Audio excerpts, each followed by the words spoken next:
So much attention over the last few years has all been about climate and emission reductions. People forget about nature, and particularly food, land and agriculture. FLAG is the acronym we're all going to need to learn now, because agriculture is really at the heart of systemic risk, whether it's relating to not just climate change, but biodiversity loss, water risk.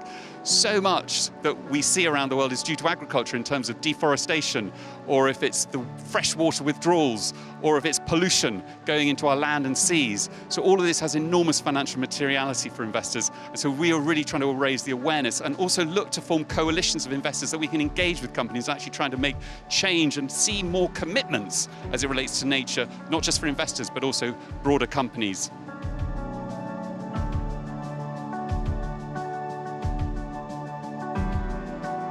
There's so much different stakeholders can play in this. I mean, for governments, it's much more forceful legislation to protect our land and seas. But when we come to sort of corporates and the financial community, I think for finance, it's really to try and find the innovative solutions. We want to really, the objective is to make more food on less land with creating fewer emissions, with less water and less fertilizer.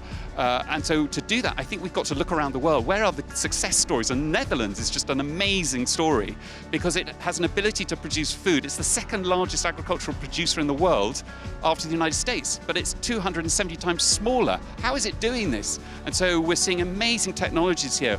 If you want to grow a tomato in the Netherlands, you're basically using 25 times less water than anywhere else in the world.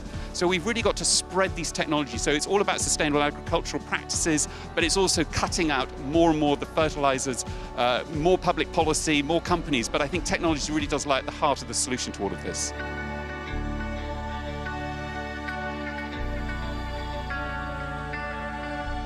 What's amazing about these sorts of events is that people like me who sit in London in finance get to meet all manner of people from the public sector, NGOs and companies and the frontier technologies. So bringing these communities together to understand what solutions work in which location is incredibly important. I think what happens is that each COP has its own flavor. Last year it was a lot to do with the public sector. It was the GFANs, the coalition of the coalitions of the financial community mobilizing themselves. They need to do a lot of work to actually implement what they committed to, actually what they're doing.